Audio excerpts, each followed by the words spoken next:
I'll tell you what, it is Christmas time, and for those of you who know me, you know this is my season. I'm loving it. And I just thought of something the other day. Part of maybe, yeah, I love the whole Christmas thing, but another side note is like bowl season is on its way for college football, and college wrestling season is just starting to get going. I mean, come on, people. It does not get much better than this, right?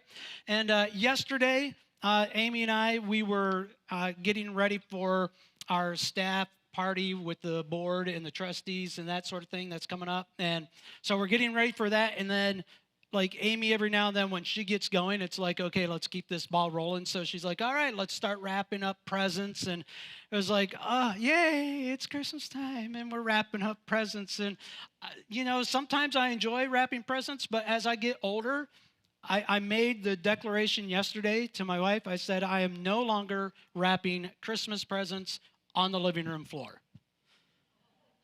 Because, man, it was really hard to get up from the living room floor.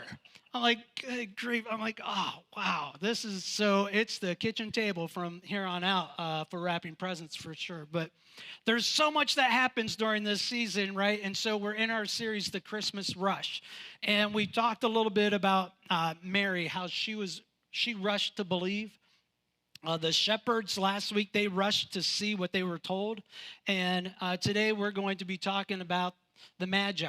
And we're going to be reading a passage of Scripture with two actually pretty predominant groups of people for the Christmas story, Herod and the Magi. But we're going to focus on the Magi today.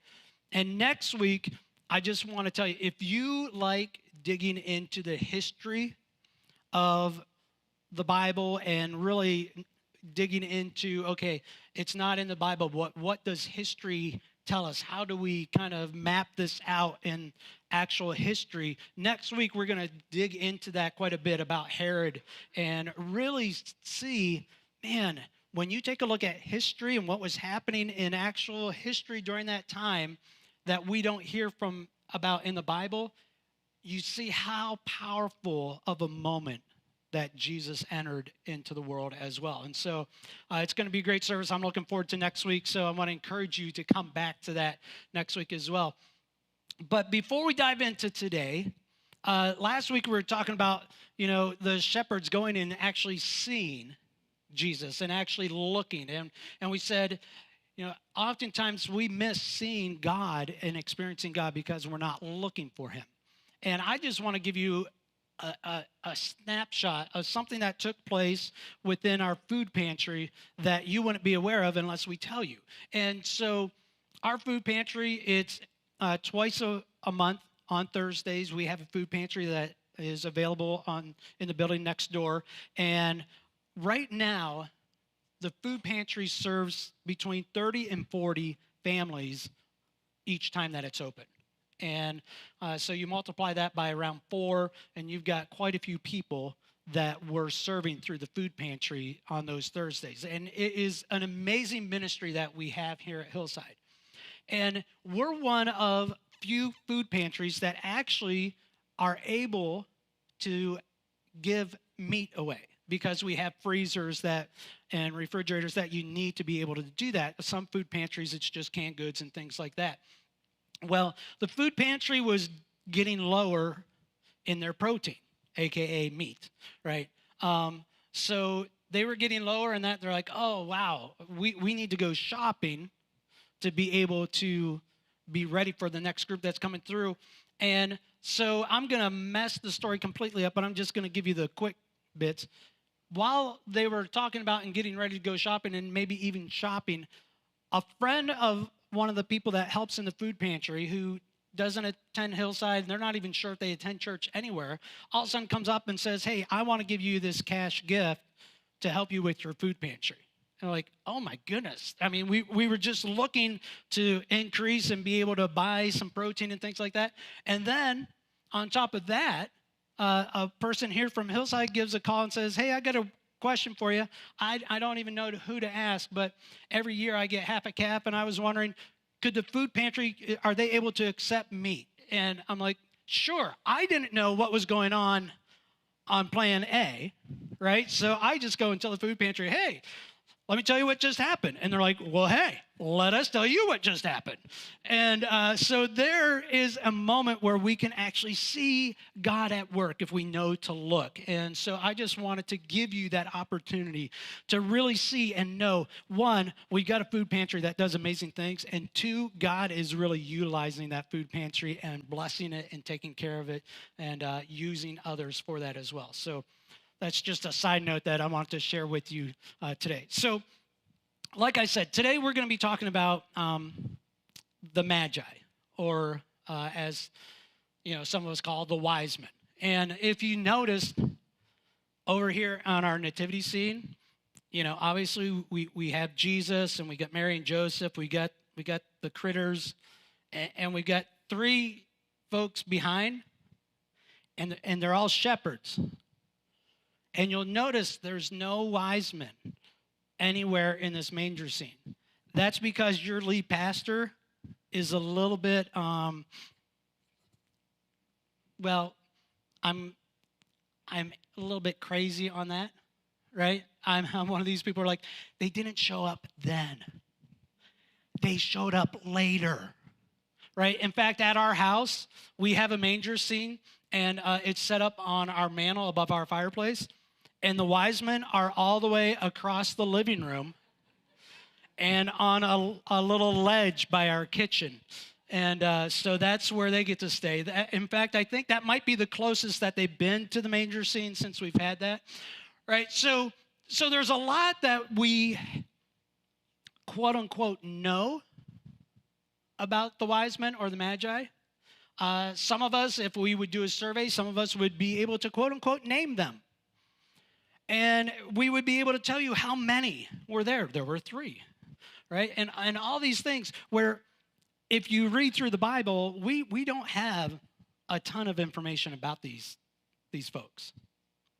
But through tradition and things like that, we've kind of built up a little bit more. So I want to talk about what we do know and how they fit into this whole Christmas Rush series as well. So we're in Matthew chapter 2. Verses 1 through 12.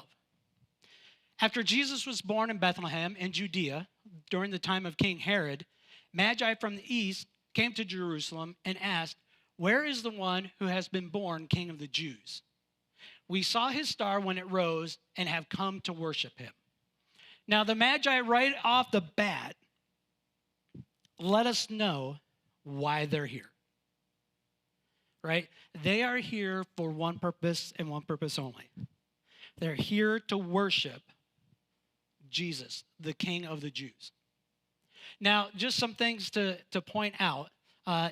We saw his star. So Magi, there's a good chance that they were people who studied the stars and the constellations and planets and all that.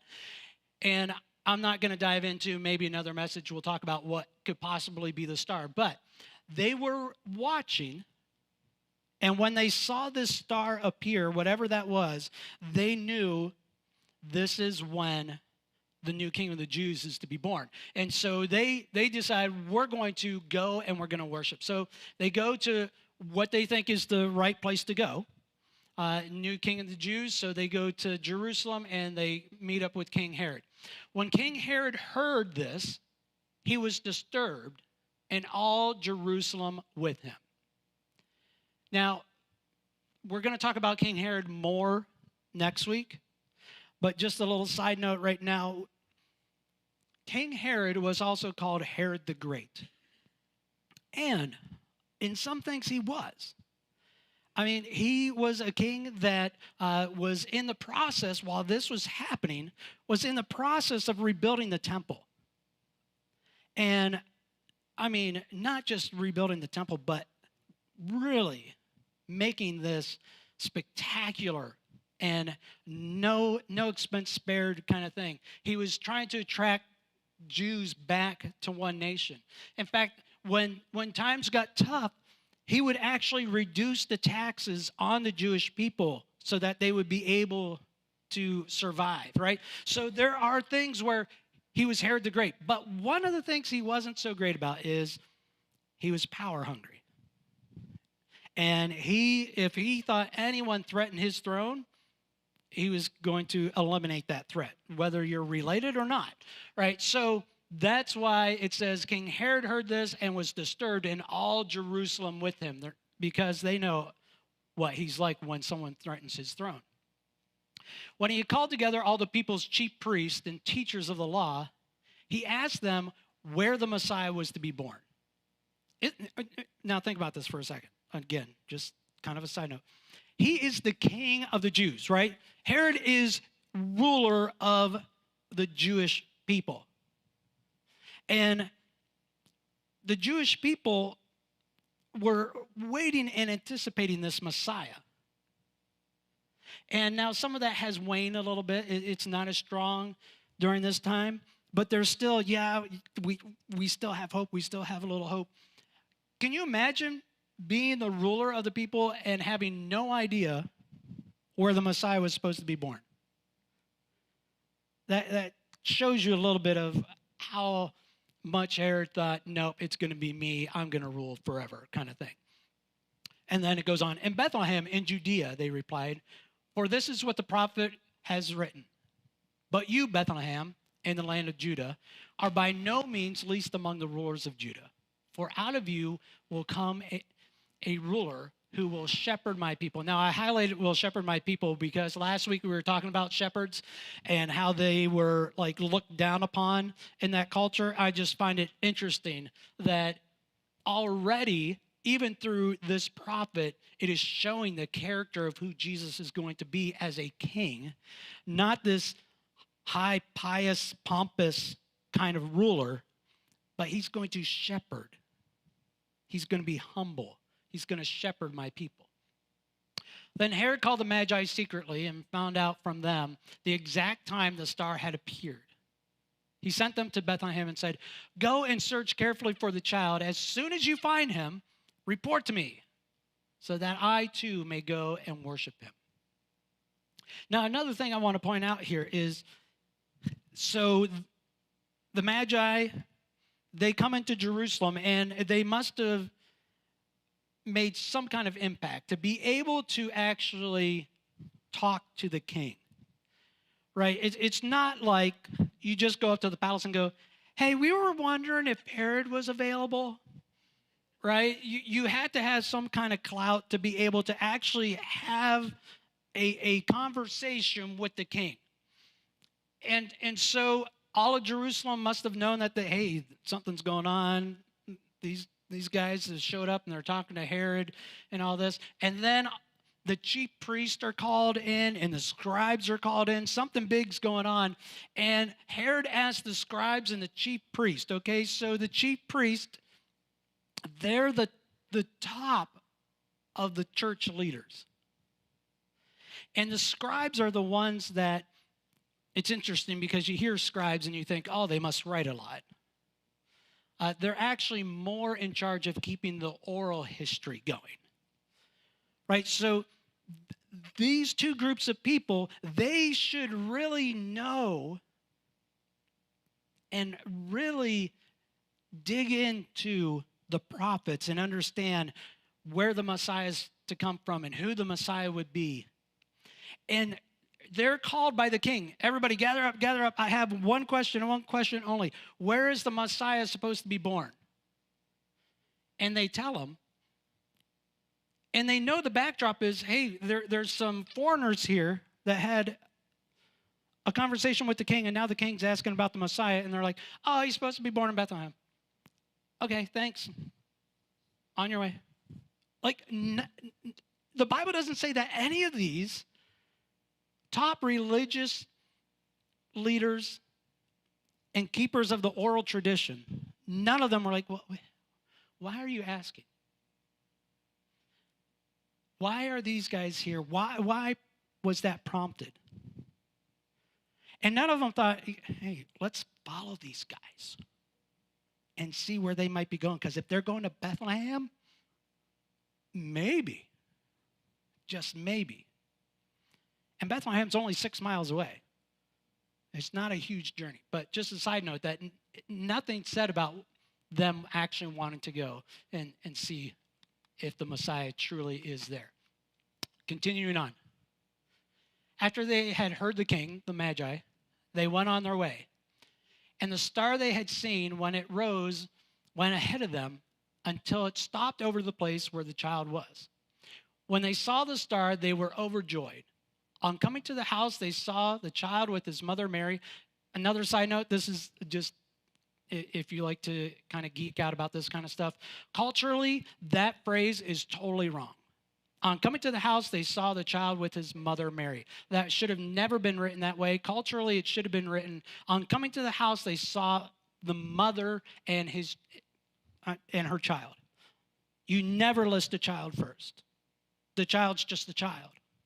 That put too much importance on the child. And so culturally, that was written completely wrong unless you understood who the child was and realized that this child is important enough to actually be mentioned before the mother. So just a side note there. So on coming to the house, they saw the child with his mother Mary, and they bowed down and worshiped him.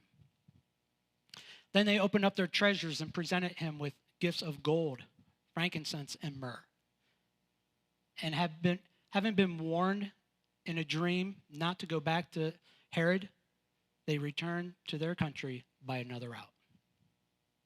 And they bowed down and worshiped him. Picture this for a moment. These travelers, these wise men, the Magi, they are on a journey. They are on a quest. They've been looking, they've been studying. They saw this star, whatever that was, rise, indicating that the Messiah has been born. And they didn't just go, wow. Boy, the people of Jerusalem must be thrilled because the new king is born. Right? It's kind of like, for us, when Charles became King of England, most of us here in America weren't like, let's party, let's go over and celebrate, right? We're like, hey, he's king now. But in England, it was a big celebration. It's like, okay, let's celebrate the new king. The Magi didn't act that way. They didn't just go, oh, that's an interesting fact. Let's note this down. Let's see if this actually comes true, and we'll just wait and see if we hear word. No, they knew this individual was so significant that they said, let's caravan, let's gather up. Let's go so that we can personally see this child. And not just go and be able to say, hey, do you know who I saw? I saw baby Jesus, to just have bragging rights, right?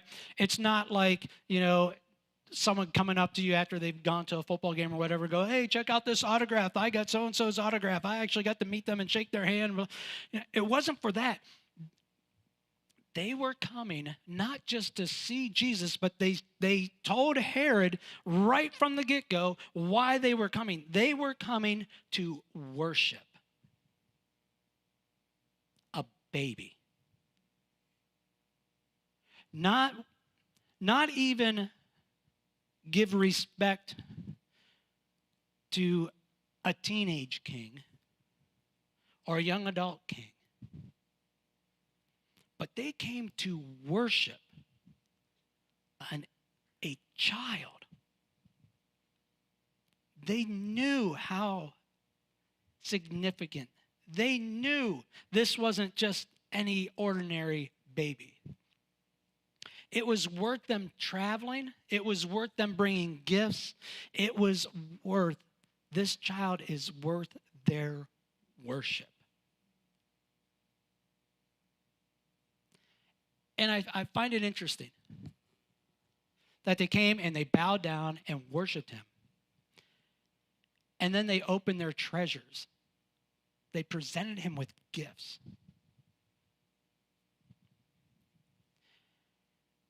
How many of us we know the Christmas story. How many of us even know the Christmas story? And we can even fast forward, we know the Easter story. But to us, it's still a story. And yeah, it's important. Yeah, we should respect. But are we truly worshiping? And what is our attitude towards Jesus, towards God? Here are the wise men.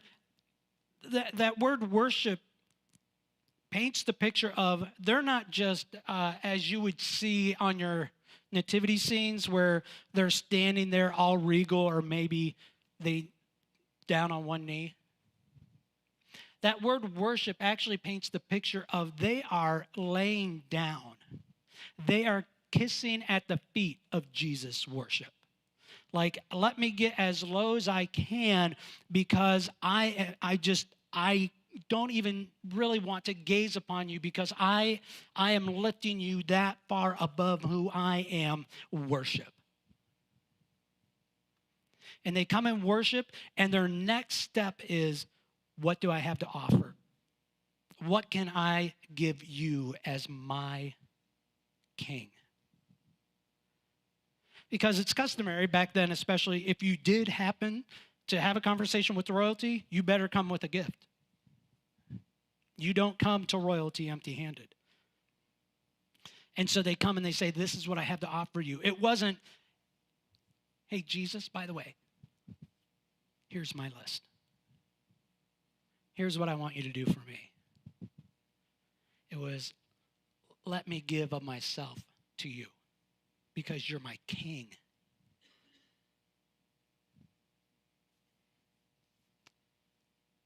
And then, having been warned in a dream not to go back to Herod, they returned to their country by another route. The next step is obedience. They are told in a dream, hey, you need to protect this king. Don't go back to Herod. Now, Herod was expecting them. And I'm sure that they probably have heard about Herod's attitude towards those who disrespect him. So it would have been real easy to go, yeah, but if we don't go back, he has the potential to try to hunt us down, and so we need to appease him. Maybe we'll just tell him a story and say, well, we really didn't find him. No, they were truly obedient and said, okay, God is telling us to go a different direction. I'm going to be obedient, and I'm going to listen. So the question that I want to ask today, or first the statement. There are many of us who admire and respect Jesus. There are many of us that, even in our culture today, that say, you know what, I like Jesus. And I respect his teachings, and I know he did a lot of good. And I admire him. But that's as far as it goes. There are many people who admire and respect Jesus. And maybe, just maybe, too many in the church that this is where we stop. Because the Bible is very clear. We're called to follow and worship. If all we do is admire and respect Jesus, it's as if we're saying it's a good story, but I'm not sure I buy that you are who you say you were. Because if we truly believe Jesus is the Messiah, then our posture towards Jesus should be to just, I don't deserve to stand in your presence, Lord. The great thing is Jesus talks about you need to have faith of a child. Have you ever seen children around quote unquote important people? They don't care. They just see him as there's another person. Jesus says, you know what? Yes, I am your king. Yes, I deserve this, but you know what? I love you so much that I call you my child. You're not my servant. You're part of the family. And so we need to worship, truly worship Jesus this Christmas. And so my encouragement to you this Christmas is this. Read through the Christmas story again for the first time. Stop and ponder. Dig into it a little bit deeper. And just ask God, God, what is it that I am missing? Help me see what you want me to see. Help me not to rush and just read to say, yep, done it. But God, help me to truly see. And God, help me to truly have an attitude of worship. Because you are my King. And I'm here to worship you and to honor you. Let's go ahead and pray. God, again, we just thank you for Christmas and what it means. And God, what an amazing, amazing gift that you gave us through Jesus. But God, now help us to turn the corner and be able to realize now it's our turn to realize honestly, truly who Jesus is. Not was, but is. And God, help us to worship. Not just admire, not just respect, but God, help us to truly worship. In your name we pray. Amen.